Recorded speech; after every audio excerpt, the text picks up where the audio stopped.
Hello students. तो आज के इस वीडियो में आपका स्वागत है। आज हम चर्चा करेंगे एडवर्ब क्लॉज के कंजंक्शंस के बारे में।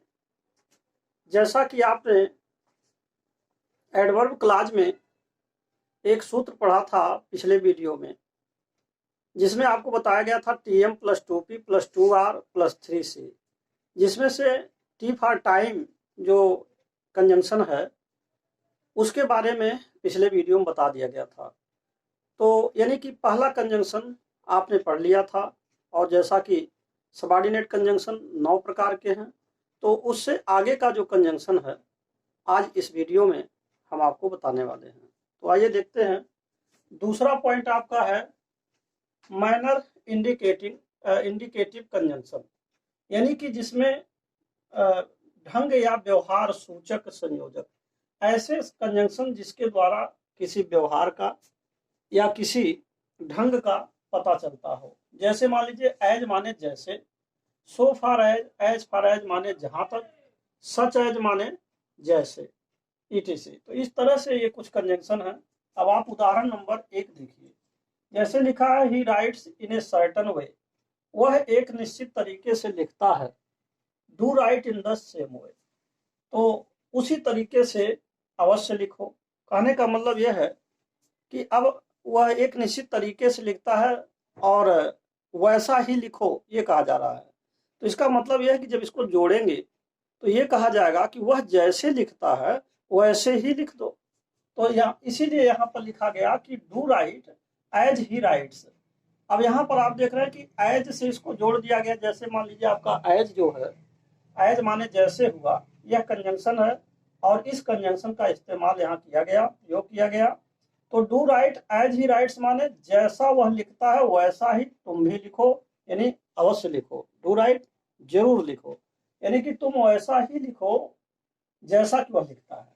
और उदाहरण नंबर 2 देखिए। ही looks smart, he looks handsome. वह स्मार्ट लगता है, वह हैंडसम लगता है। तो इसका क्या मतलब है? जहां तक वो उसका संबंध है वह स्मार्ट और हैंडसम लगता है, इस तरीके से हम जोड़ सकते हैं। तो सो फार एज का मतलब होता है जहां तक। So far as he is concerned, जहां तक उसका संबंध है। He looks smart and handsome, वह जो है स्मार्ट और हैंडसम दिखाई देता है। तो ये था आपका दूसरा, यानी मैनर इंडिकेटिंग कंजंक्शन। अब आप तीसरा देखेंगे प्लेस इंडिकेटिव कंजंक्शन। कहने का मतलब यह है स्थान सूचक संयोजक। अब इसमें केवल 2 कंजंक्शन आते हैं। एक आपका व्हेयर आएगा, व्हेयर माने जहां होता है, और व्हेयर एवर माने जहां कहीं भी होता है। प्लेस में केवल 2 तरह के कंजंक्शन आते हैं। अब इनका आप उदाहरण देखिए। जैसे व्हेयर माने जहां, व्हेयर एवर माने जहां कहीं भी। तो पहला उदाहरण इसमें दिया है कि जैसे this is the village he was born here, यह वही गांव है और वह यहाँ जन्म लिया था। तो इसको जब हम जोड़ेंगे तो इस तरीके से जोड़ सकते हैं कि ये वही गांव है जहां उसने जन्म लिया था। तो जहां की अंग्रेजी आप जो है व्हेयर लगा देंगे। यहाँ देखिए व्हेयर माने जहां, तो ये हो जाएगा this is the village where he was born, ये वही गांव है जहां उसने जन्म लिया था।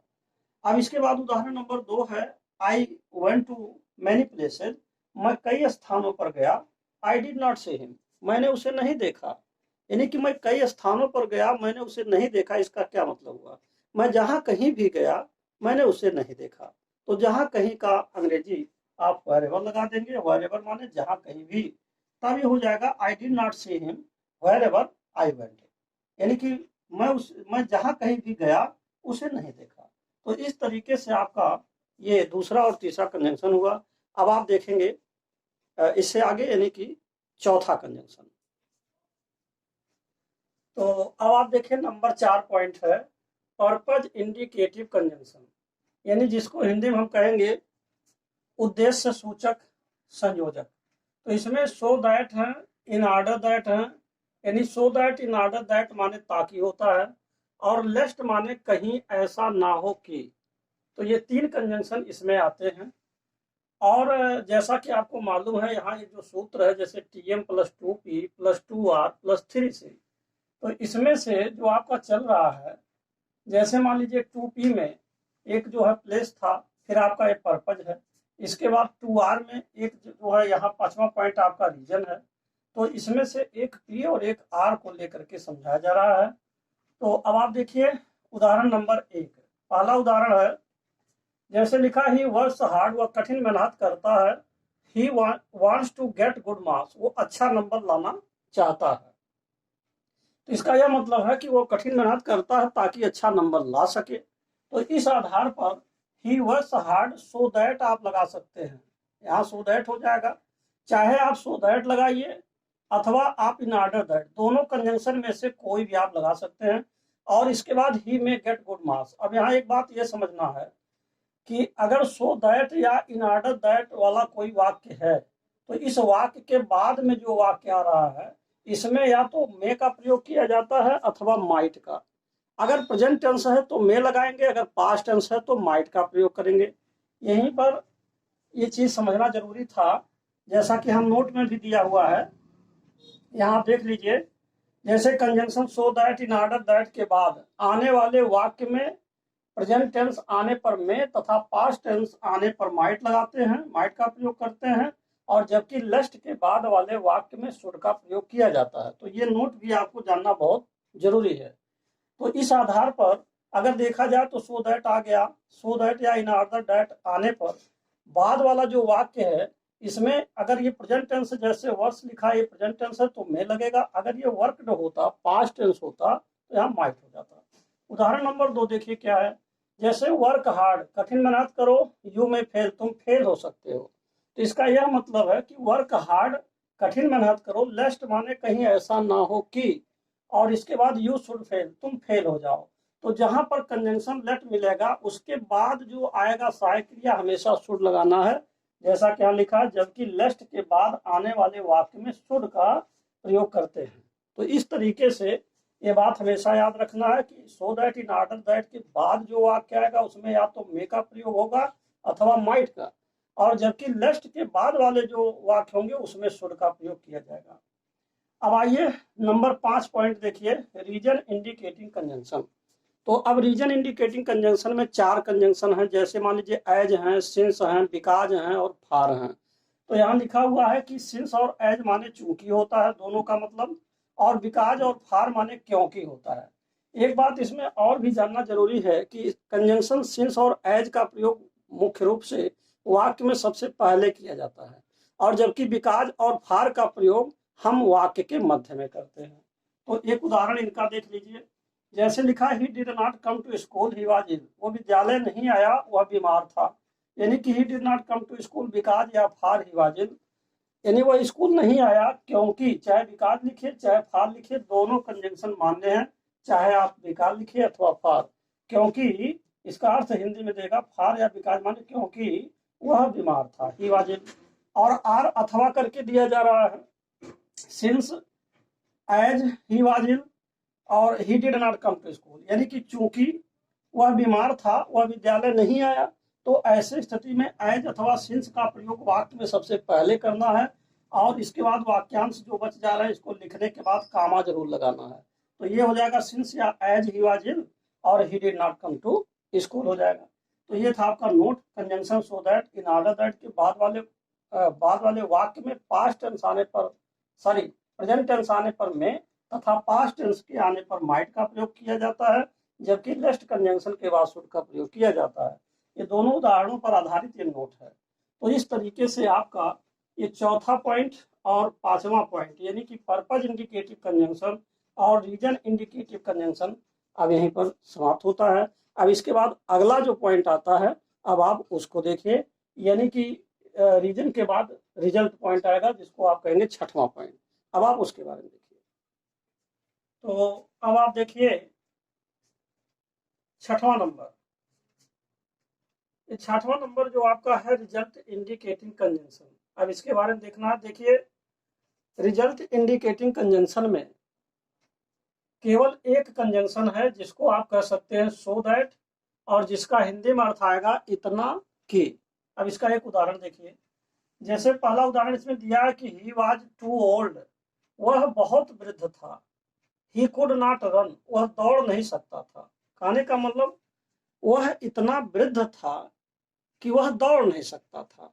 तो ये परिणाम सूचक कंजंक्शन है जिसमें परिणाम बता रहा है। तो इस तरीके से रिजल्ट इंडिकेटिव कंजंक्शन में केवल एक कंजंक्शन आएगा, तो इस तरीके से इसको जोड़ा गया।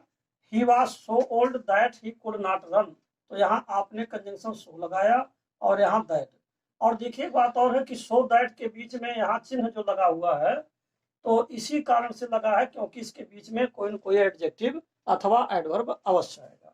तो इसी तरीके से इसको हम जोड़ेंगे। ये नहीं है कि एक साथ लिखा जाए, क्योंकि इससे पहले वाले कंजंक्शन में आपने देखा उसमें भी सो दैट आया था, लेकिन उसमें सो दैट एक साथ आया था और यहाँ पर अलग अलग हैं। सो दैट के बीच में चिन्ह भी हैं, यानी कि वहां सो दैट के मध्य में बीच में या तो कोई न कोई एडजेक्टिव अथवा कोई न कोई एडवर्ब अवश्य आएगा। ये अंतर है। अब आप देखिए जो आपका 7वां पॉइंट है, 7वां पॉइंट आपका है कंडीशन इंडिकेटिंग कंजंक्शन। अब कंडीशन में कौन कौन से कंजंक्शन है? जो दशा सूचक कंजंक्शन है, इसमें आपका इफ आता है, इन केस आता है। इफ और इन केस माने यदि या अगर होता है, और अनलेस माने जब तक तब तक होता है। लेकिन एक चीज यह भी ध्यान देना है कि इसमें एक तरह से अगर देखा जाए तो जब तक नहीं, इस तरह की बात इसमें है, यानी ये निगेटिव भाव इसमें छिपा रहता है। तो अब जैसे मान लीजिए आपका पहला उदाहरण है, इसमें लिखा है do it again and again, इसे बार बार करो, यू विल सक्सीड देन, तब तुम सफल हो जाओगे। तो अगर हमको ये जोड़ना हो तो हम लिख सकते हैं कि if you do it again and again, अगर आप इसे बार बार करेंगे यू विल सक्सीड। और यहाँ तो की अंग्रेजी आपको कामा लगाना है, फिर देन यहाँ लिखने की जरूरत नहीं है, देन के स्थान पर कामा आ जाएगा। तो if you do it again and again comma, यानी कि यदि तुम इसे बार बार करोगे तो यू विल सक्सीड, तो तुम सफल होगे। तो इस तरीके से हमको कंडीशनल सेंटेंस में ये जो कंजंक्शन हम लगाते समय ध्यान रखना है, कामा का प्रयोग अवश्य करना चाहिए। अगर तब की अंग्रेजी आती है, तो की अंग्रेजी लिखना है तो कामा लगाते हैं, ना कि देन। यह बात अवश्य समझना जरूरी है। और इसी चीज को आर अथवा से लिख सकते हैं। जहां इफ आपने लिखा है, इस इफ के स्थान पर इन केस भी लिख सकते हैं। तो चाहे इफ लिखिए चाहे इन केस लिखिए, बाकी सब वही है। If in case you do it again and again you will succeed, अर्थ में कोई अंतर नहीं आएगा। यदि आप इसे बार बार करेंगे तो आप सफल होंगे। तो इस तरीके से इसको जोड़ सकते हैं। एक उदाहरण और जो सबसे महत्वपूर्ण है, इसमें लिखा है कि you should take BA degree, you can sit not you can not sit in the IAS examination.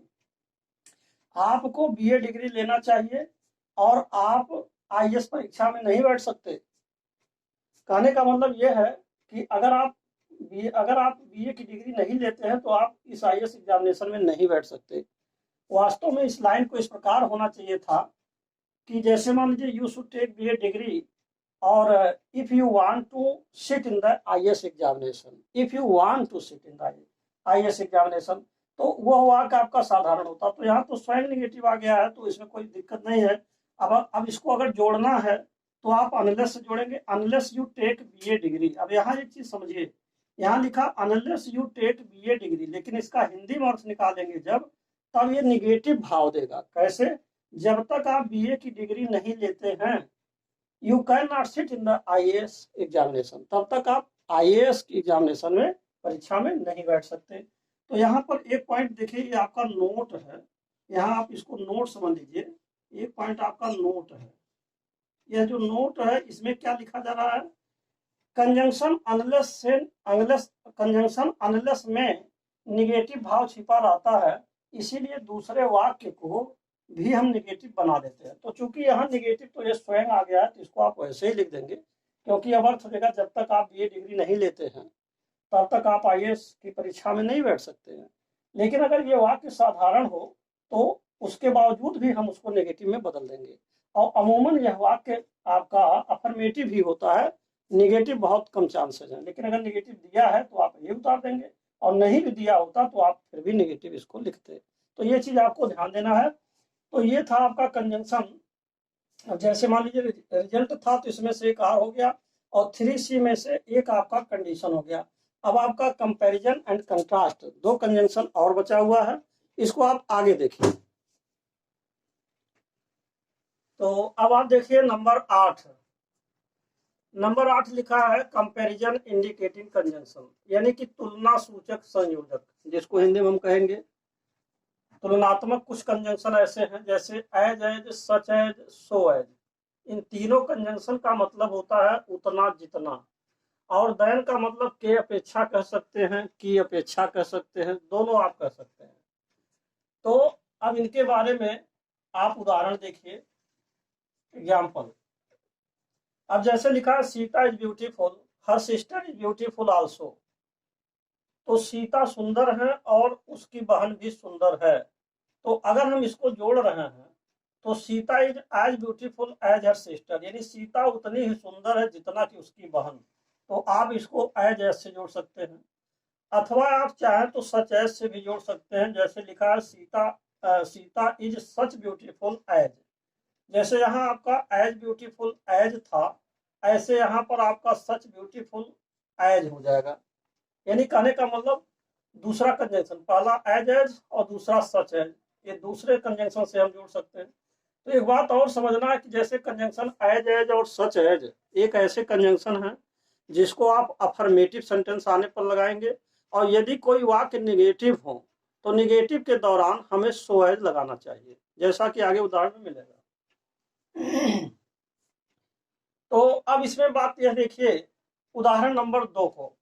अब जैसे लिखा है Sita is beautiful, her sister is not so beautiful. अब देखिए वाक्य निगेटिव है, यानी सीता सुंदर है, उसकी बहन उतनी सुंदर नहीं है। तब हम कैसे जोड़ेंगे? Her sister is not so beautiful as Sita. अब देखिए यहाँ सो आया और ये आपका एज आया। तो कहने का मेरा मतलब यह है, उदाहरण नंबर 1 में ये जो पहला आ रहा है ये आपका अफर्मेटिव के लिए आ रहा है। अगर आप देखें इस वाक्य को तो ये वाक्य आपका अफर्मेटिव है, अफर्मेटिव। और दूसरा भी वाक्य अफर्मेटिव है, अफर्मेटिव है। यानी कि जब अफर्मेटिव होगा तो ऐसे स्थिति में आप जो है एज अथवा सच एज इन दोनों का प्रयोग कर सकते हैं अफर्मेटिव के लिए। लेकिन एज सो एज का प्रयोग जब वाक्य निगेटिव होगा तब करेंगे। जैसे यहाँ दिया her sister is not so beautiful as Sita, तो यहाँ पर आप लिख देंगे कि यह वाक्य आपका निगेटिव है, ये हो गया निगेटिव।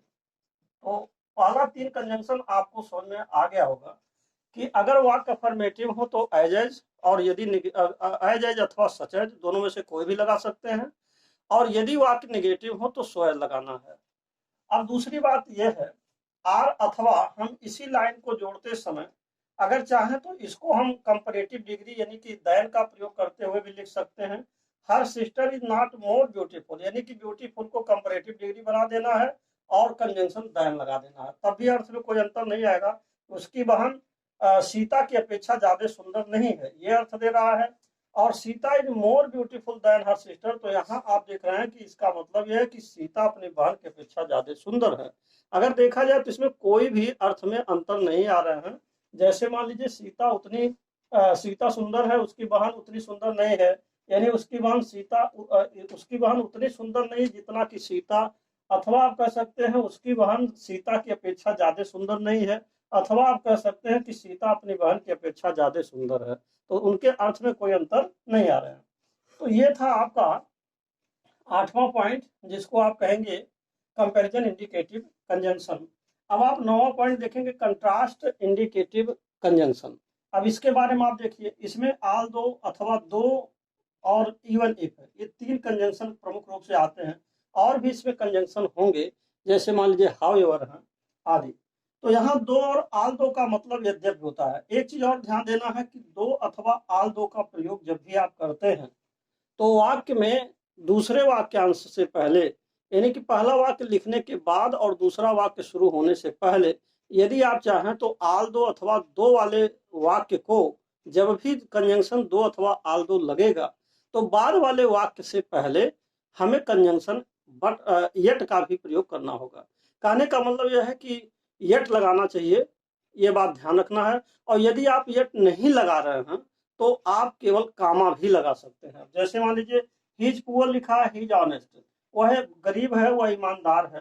तो दो ही इज पुअर और एट ही इज ऑनेस्ट, यद्यपि वह गरीब है तो भी वह ईमानदार है, तो आपने कंजंक्शन यहाँ एट लगाया।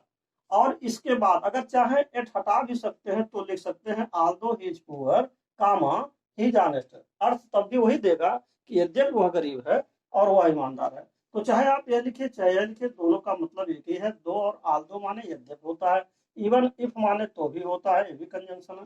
तो इस तरीके से आपका ये जो तीसरा महत्वपूर्ण पॉइंट था कॉम्प्लेक्स सेंटेंस में, तीसरा महत्वपूर्ण पॉइंट जो आपका एडवर्ब क्लॉज है, जो लगभग टीएम प्लस 2पी प्लस 2आर प्लस 3सी सूत्र पर बेस्ड था, अब ये यहीं पर समाप्त होता है। और मुझे आशा है कि आपको यह जो वीडियो है ये जरूर पसंद में आया होगा, और निश्चित रूप से आप इसके सारे कंजंक्शन जो सबऑर्डिनेट कंजंक्शंस हैं भली भांति समझ पाए होंगे। तो अब मैं यही कहूँगा कि इसके साथ ही साथ ये वीडियो यहीं पर समाप्त होता है। और यदि आप मेरे चैनल पर पहली बार हैं तो कृपया मेरे चैनल को सब्सक्राइब अवश्य कर दें, साथ ही साथ बेल आइकन भी प्रेस कर दें, जिससे कि जो भी नए नए वीडियोज मैं बना रहा हूं उसका नोटिफिकेशन आप तक पहले पहुंच सके और आप उसका समुचित लाभ भी उठा सकें। And finally, thanks for watching this video.